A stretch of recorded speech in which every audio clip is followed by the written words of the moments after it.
Hook, you can't outrun a T-Rex, but you can outsmart one. A Velociraptor, you can outrun it. You just can't outthink it, because it's not one brain hunting you, it's five. The wrong terrain Noko's boots scrape across sandstone. This isn't the swampy mud from the T-Rex encounter. This is the Jadokta Formation. Mongolia, 75 million years ago. Semi-arid rock, scrubby vegetation, shallow gullies carved by seasonal water that dried up months ago. He stops.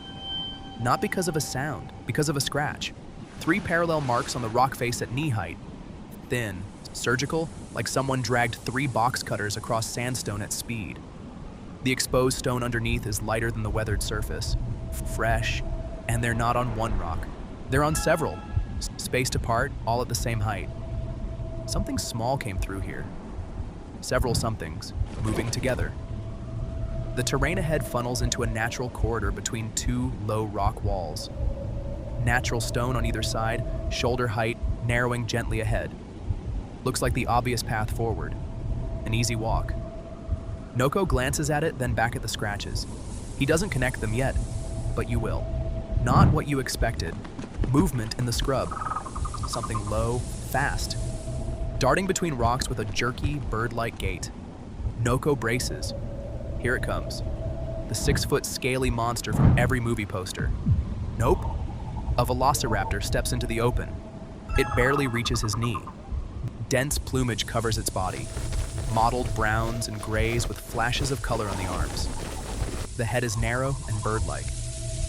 The famous sickle claw on each foot is real, but it's the size of a steak knife, not a machete. Overall impression, a large, angry turkey with a knife strapped to its foot. So about those Jurassic Park raptors. Turns out the movie lied to you. Shocking, I know. Real Velociraptors were about 1.8 meters long, tail included. 15 to 20 kilograms. The movie version was based on a completely different dinosaur, Deinonychus, then scaled up even further because Hollywood wanted a monster, not a bird. Those 6-foot scaly nightmares that chased kids through kitchens? Fiction. And they weren't scaly either. Paleontological evidence shows quill knobs on the forearms, anchor points for large feathers. These were fully feathered predators, basically aggressive birds with teeth. Even the name is misleading. Velociraptor means swift thief. But speed was never the real weapon. Noko watches the lone raptor. His shoulders drop. His whole stance shifts, way more relaxed than the T-Rex encounter. You can almost read the thought bubble. I'm bigger. I'm a human being. This thing weighs less than my backpack. Settle into that thought, get comfortable with it. Now zoom in on the raptor's mouth. Rows of small serrated teeth packed tight like a miniature saw blade. These aren't built to crush bone. They're built to grip soft tissue and peel it away in wet strips. Each tooth angled backward, so once they sink in, they don't slide out clean. A sticky orange residue clings along the gum line. Remains of something recent that hasn't fully cleared. You can smell it from 3 meters out. Metallic and rotten, like raw chicken left to bake on a dashboard in August. Lovely, but still, knee height. How bad can a turkey really be? A second raptor appears, this one from 90 degrees to the left. It doesn't approach the first. It positions itself. The spacing between the 2 raptors and Noko forms a near-perfect triangle. Nothing random about it. Geometric, 1 Velociraptor is a curiosity. 2 is a geometry problem, and Noko doesn't know what 3 is yet. The geometry of a hunt a 3rd raptor materializes from behind a rock outcrop. A 4th from low scrub to the right. A 5th, barely visible at the edge of Noko's peripheral vision. None of them approach. Each takes a specific position, equidistant from the others, forming an almost perfect pentagon around him. This isn't a mob, it's a formation. Fossil evidence suggests Velociraptor packs ranged from 3 to 7. 5 is the middle of that range, and each one has planted itself at a precise point relative to Noko. Distributed. Like coordinates on a tactical map somebody already calculated, then the sounds start. Forget the Hollywood shriek. These are short, sharp barks, staccato trills snapping through dry air. Each call fires from one position and triggers a response from another. Based on what scientists observe in modern pack hunters with similar brain-to-body ratios, these are likely coordinate calls. Position updates broadcast across the network, not language. Something more efficient and spatial data compressed into sound, shared across 5 brains in real time. The pack is running a network. 5 turkey-sized dinosaurs just booted up a local area network, and Noko is the only device they're pinging. The raptor directly in front of Noko, the closest, the most visible, takes 2 quick steps forward. A feint. Noko flinches backward and to the right. The raptor stops. Doesn't press, doesn't follow, it wasn't attacking, it was testing. Measuring which direction he flinches, how fast he reacts, whether his instinct pulls him toward open ground or toward cover. And the vocalization that came right after, that was the data packet. Broadcast to every raptor in the formation. Noko looks left. The raptor that was there has moved, already at the exact position covering the direction he just flinched toward. Already standing where he would have run. They didn't react to his movement. They predicted it. The feint wasn't a failed attack, it was a question. His body answered it. So to recap, Noko is being outsmarted by 5 animals that collectively weigh less than he does. Great. One raptor tilts its head and for a second you see the sickle claw flex. Tendons pull it upward like a switchblade clicking open. A dry, sharp snap of tendon against bone. A spring-loaded steak knife cocked and ready, just sitting there, waiting for the math to check out. Now Noko tries what saved him from the T-Rex. Stand still. Don't run. Don't trigger the chase instinct. Be boring. Be too much effort for too few calories. Doesn't work. The raptors don't need him to run. Don't need a trigger. Don't need anything from him at all. 2 of them start moving, slowly, deliberately, to cut off terrain behind him. The T-Rex was a solo hunter running on brute instinct. You could game its programming with patience. A pack that hunts through positioning doesn't care about your patience. It cares about geometry. This is how distributed cognition works. Solitary predators run on 1 brain, 1 body, 1 attack. Pack predators split the thinking. Each brain handles a piece of the spatial puzzle. The calls synchronize the network. The result is a hunting intelligence no single raptor possesses alone. Emergent, collective, greater than any of its parts. That's why turkey-sized predators can kill prey many times their size. It was never about the teeth, never about the speed. It was about the math. Stillness saved Noko from the T-Rex. Stillness means nothing to 5 brains solving a geometry problem around his body. The rules have changed. The kill map Noko starts walking, not running. He learned from the T-Rex that bolting triggers pursuit instinct, but moving deliberately toward a gap between 2 rock outcrops. Beyond it, wider terrain, space, room to maneuver, the pack adjusts immediately. They don't follow, they reshape. The formation flows around his new trajectory like water around a stone.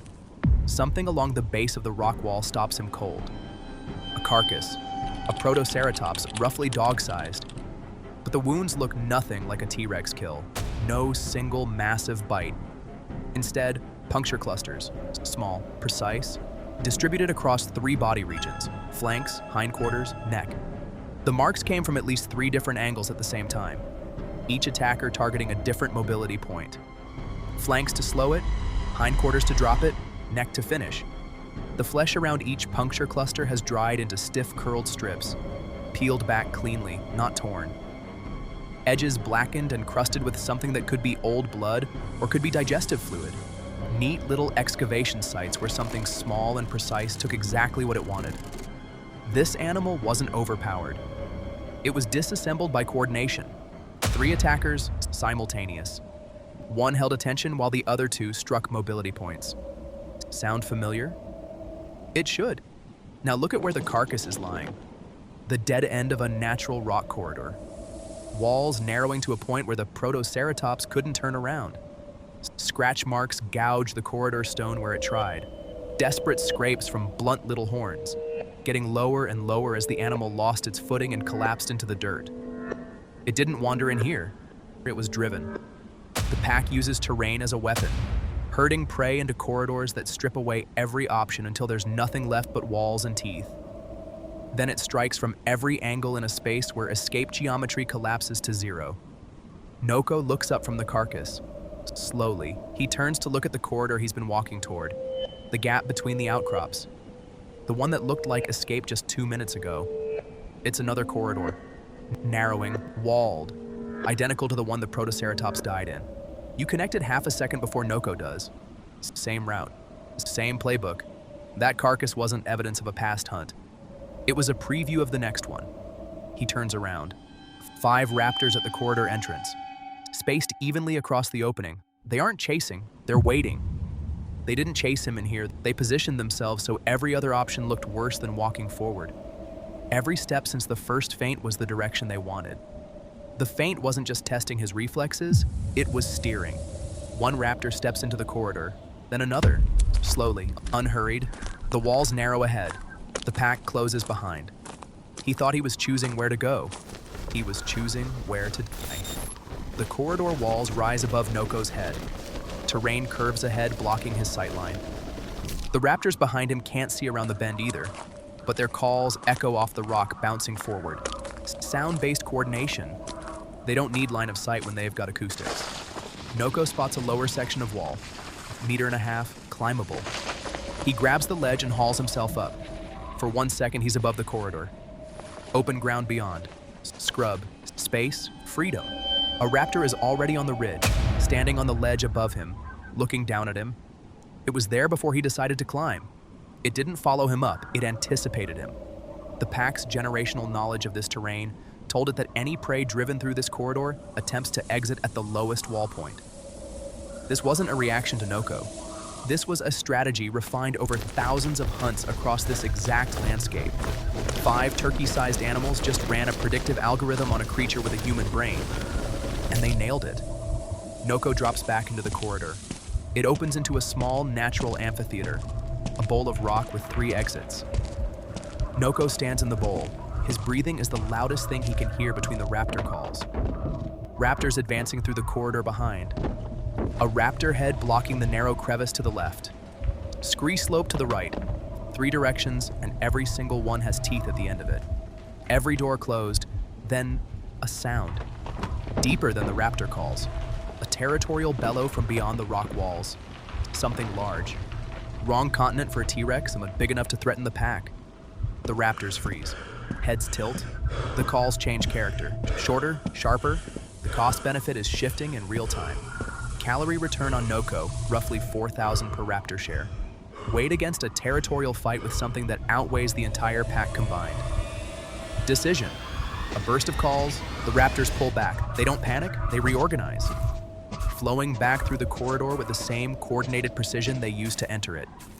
For 3 seconds, the crevice to Noko's left is unblocked. The guarding raptor has pulled back to rejoin the retreat formation. Noko doesn't think. Moves. Through the crevice. Scraping both walls, backpack snagging on stone, orange jacket tearing along the left arm, palms scraped raw on sandstone. He pushes through into open terrain beyond. Behind him, raptor calls echo off the rocks. Still coordinated, still a network. The pack is reforming. It hasn't retreated. It didn't fail, it deprioritized. 5 seconds later, and there wouldn't have been a crevice to squeeze through. Hands on knees, gasping, torn jacket, busted strap, palms raw and bleeding onto sandstone. This feels different from the T-Rex. The T-Rex dismissed him, walked away because Noko wasn't worth the effort. The raptors didn't dismiss anything. They executed a strategy that would have worked. He didn't escape through intelligence. He escaped through a variable nobody controlled. Not him, not the pack. Dumb luck. In the distance, raptor calls, communicating, reforming. The pack will hunt again within minutes. It hasn't been defeated, it's been redirected. The T-Rex was the ceiling of individual predator evolution. Maximum size, maximum bite force, maximum solitary lethality. It dumped every stat point into raw power. The Velociraptor pack was a completely different build. No single raptor planned the corridor drive. No single brain contained the trap. The intelligence that nearly killed Noko existed between the animals. Emergent, distributed, alive only when 5 brains operated as one system. And here's the thing. That kind of intelligence didn't die with the dinosaurs. Wolves use it to drive elk into rivers. Orcas use it to wash seals off ice floes. Early humans used it to bring down mammoths 10 times their size. The same cognitive architecture that nearly closed a trap on Noko 75 million years ago is the reason his own species eventually took over the planet. The meek don't inherit the earth by being too small to eat. They inherit it by learning to think together. Noko sits on a flat rock, open ground in every direction. For the first time in the video, he has line of sight everywhere. No corridors, no blind spots, no walls. He chose this position on purpose. He learned something. Not enough to have saved himself, but something. The Cretaceous stretches out around him. Indifferent. Ancient. And somewhere in the scrub, 5 feathered predators are already reorganizing for the next hunt.